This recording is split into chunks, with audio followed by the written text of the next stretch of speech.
भगवान ने उद्धव से कहा, उद्धव तुम वृंदावन जाओ। कहा घनश्याम ने उद्धव से, तुम वृंदावन जरा जाना, वहां की गोपियों को ज्ञान का कुछ तत्व समझाना। विरह की वेदना में वो सदा बेचैन रहती हैं और तड़पती हैं, ये रो रो कर कहती हैं, प्रेम है जगत में सार और कछु सार नहीं। वो तो तुम वृंदावन जाओ, न लाखों गोपियों को समझाओ, उनको कुछ ज्ञान देना। अरे लाखों गोपियां जो मेरे लिए रुदन करती हैं, अरे वो तो जब मैं बंसी को बजाता हूँ ना, तो लाखों गाय उनके बच्चे मुझको घेर कर खड़े हो जाते, और जब बंसी को बजाना बंद कर देता तो वो कहते कि बंसी को बजाना क्यों बंद कर दिया। जाओ उन सभी को समझाओ, वो मेरे लिए ना रोया करें। उद्धव ने कहा उद्धव ने घनश्याम से, मैं जाता हूँ वृंदावन, जरा देखूं कि कैसा है प्रेम अनुराग का बंधन है। कैसे गोपियां जो ज्ञान बल को कम बताती हैं, निरर्थक लोक विद्या का यही गुणगान गाती हैं।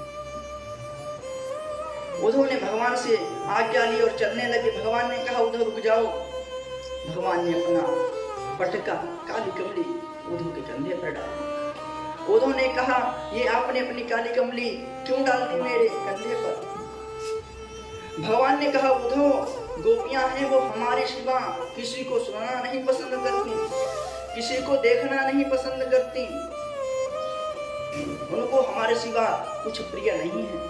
और मेरी काली कमली तुम डालकर जाओ, शायद वो तुमसे बात कर लें, क्योंकि गोपी वही है जो प्रत्येक इंद्रिय से केवल कृष्ण रस का पान करे, वही गोपी है। गोपी ही इंद्रिय ही कृष्ण रसम पिबती थी गोपी, जो प्रत्येक इंद्रिय से कृष्ण रस का पान करे वही गोपी है। अब वो तो वृंदावन की ओर जा रहे हैं। वृंदावन में पहुंचे हैं, रास्ते में कृष्ण के सखा मिले, सबकी हालत देखी। उद्धव ने कहा, आप कौन हैं? सभी ने अपना परिचय बताया। उद्धव ने कहा, मैं नंद रानी यशोदा और नंद बाबा का दर्शन करना चाहता हूँ। सभी ने कहा, उद्धव ये नदी देख रहे हो आप? उद्धव ने कहा, हाँ। बस इसके किनारे किनारे चले जाओ, जहां से इसका उद्गम हुआ है वही नंद रानी का घर है। और ये कोई साधारण जल नहीं है।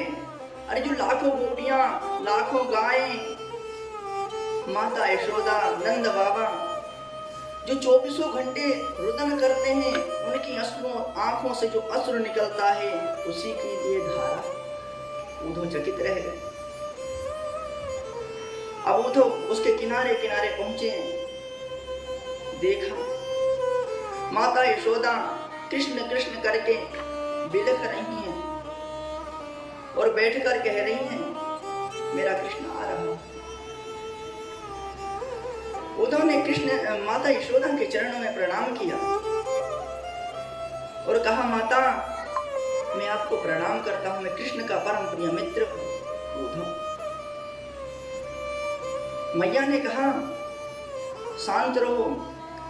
उद्धव ने कहा, क्यों? मैया ने बहुत सुंदर जवाब दिया, धूरी भरे अंग शोभित श्यामजू, खेलत श्यामजू, कैसी बनी सिर सुंदर ज्योति, और खेलत खात फिरत अंगना, पग पेजन बाजत पीर खजोटी। अरे मेरा श्याम सुंदर छोटा था जब, तो एक बार आंगन में खेल रहा था, रोटी खा रहा था, एक कौवा आया और उसके हाथ से रोटी छीनकर चला। मचल गया गोविंद, कौवा से युद्ध करूंगा और अपनी रोटी वापस लाऊंगा। अरे मैं क्या क्या आज नहीं याद करती हूँ। उद्धव तो गुमनाम हो गया। हजारों प्रमाण उद्धव ने देना चाहा, लेकिन वो सब प्रमाण निरर्थक हो गए। तब तक नंद बाबा आए और नंद बाबा के चरणों में उद्धव ने प्रणाम किया,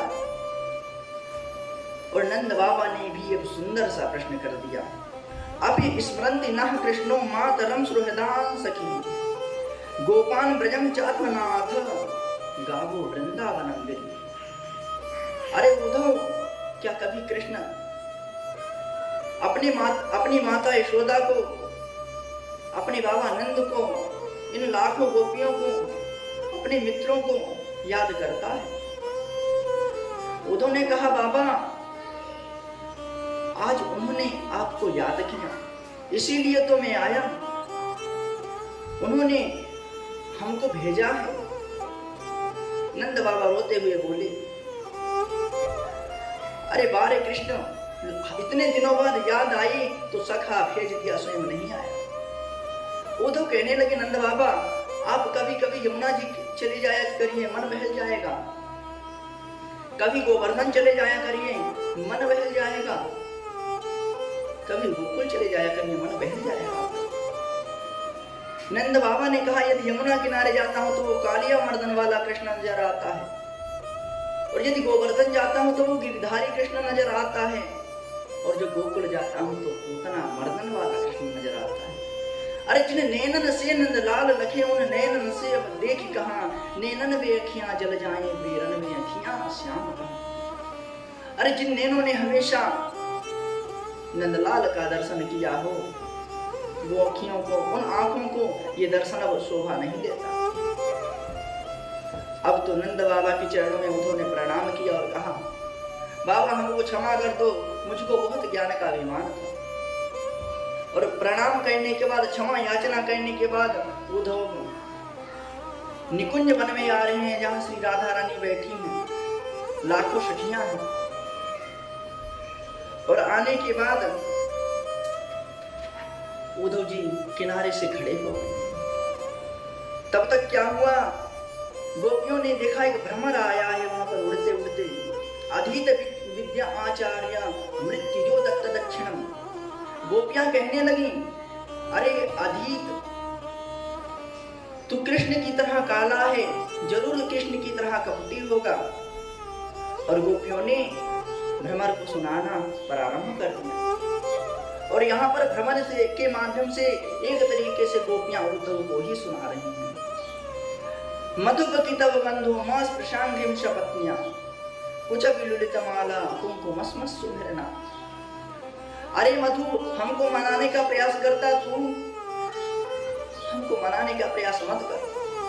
अरे जैसा तेरा काला कृष्ण है वैसा ही तू है, और जरूर कृष्ण वो कपटी है और तू भी कपटी ही होगा।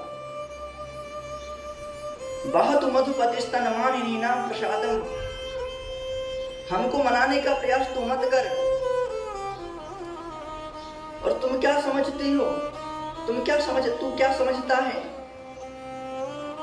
हम सब जानती हैं कि वो आज का नहीं, मृगयुगलिव कविंद्रम दिव्यते लुब्ध धर्मम। स्त्रियम कृत विरूपम स्त्री जितः कामयाम। अरे वो आज का कपटी नहीं। क्या गलती थी राजा बलि की, छोटे से ब्राह्मण बनकर गए, उनको तो हरण कर लिया, सभी तीनों लोग उनसे मांग लिए, और बेचारे ने अपना शरीर भी त्याग कर दिया। क्या दोष था उस शोक नखा का, जिसके तो नाक कान ही काट लिए। बलिम विबलिमत्वा वेष्ट यद्भांग छबदे। अरे क्या दोष था उस बाली का, जिसको छिपकर बाण मार दिया। हम सब जानते हैं वो आज का नहीं, जन्म जन्मांतर का कपटी है। उद्धव ने कहा, गोपियों तुम किसको याद करती हो? अरे हमने देखो, हमारा सिद्धांत कहता है, ज्ञान कहता है कि इस मन को एकाग्रित करके ध्यान के द्वारा उस परमात्मा में लगाया जाए। गोपियों ने कहा, उद्धव शायद तुम भूल रहे हो, उद्धव मन न रहे 10-20, एक हतो सो गयो श्याम संग को अबराधीस।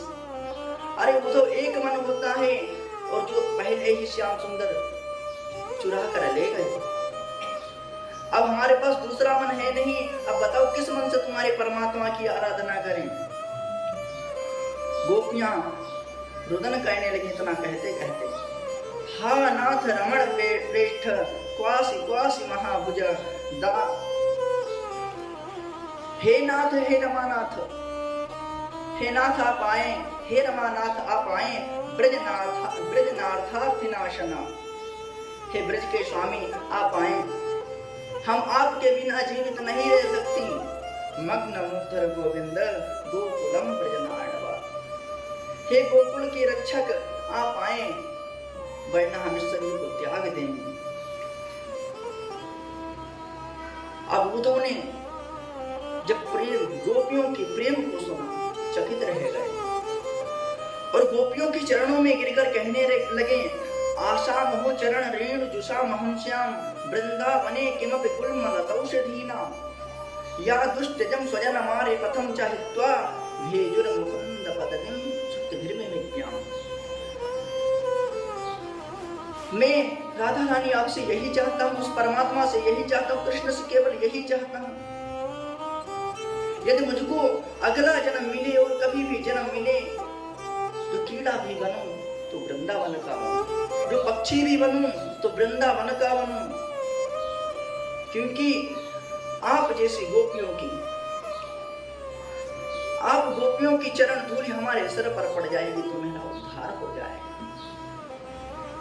और उद्धव ने जब इतना कहा और इतना कहने के बाद उद्धव गोपियों से आज्ञा लेकर वृंदावन की ओर आने लगी।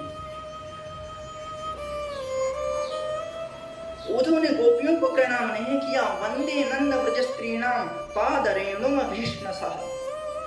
उद्धव ने गोपियों की चरणों की धूलि को प्रणाम किया और याशाम हरि कथोद्गीतम पुनाति भुवनत्रयम्। चरणों की धूलि को प्रणाम करने के बाद उद्धव वृंदावन की ओर आते हैं। हमारे ब्रज के संत कहते हैं, जो उद्धव का ज्ञान था ना वो केवल डुमडुमी के हिसाब से था। गोपिन प्रेम बजायो ढोल, गोपियों का जो प्रेम था वो ढोल के समान गुंजार करता रहा। अब उद्धव जी वृंदावन में आए हैं, भगवान श्री कृष्ण के चरणों में गिर गए और कहने लगे, आप जैसा मैंने निष्ठुर नहीं देखा, क्यों उन गोपियों को छोड़कर चले आए? अरे आज हमने देखा है, आज उनके प्रेम रस में हमने गोता लगाया है कि गोपियां आपको कितना याद करती हैं। अरे राधा रानी को भी आपने छोड़ दिया, क्या दोष था उनका? भगवान ने कहा, उद्धव तुम नेत्र बंद करो। और जैसे ही उद्धव ने नेत्र बंद किए, भगवान ने अपने राधा रानी को और जितनी भी सखियां हैं उनको चारों तरफ प्रकट कर दिया। और प्रकट करने के बाद उद्धव से कहा, तुम अब नेत्र खोलो। उद्धव ने जैसे ही नेत्र खोले तो राधा कृष्ण बीच में बैठे हैं और चारों तरफ लाखों गोपियां हैं। अरे राधा कृष्ण कोई दो थोड़ी है, एक ही है। एक ज्योतिर्बुद्धिदा राधा माधव रूपकम। अरे एक ज्योति से दो रूप प्रकट होते हैं, उन्हीं को राधा और माधव कहते हैं। जिस प्रकार से जल है, जल को एक बोतल में करेंगे तो उसका आकार अलग हो जाएगा, और एक गिलास में लेंगे उसका आकार अलग है। वो जल दो जगह है तो वो दो प्रकार का है, लेकिन जो उसको एक में मिला देंगे तो वो एक ही है। उसी प्रकार से राधा माधव दो नहीं है, एक ही है।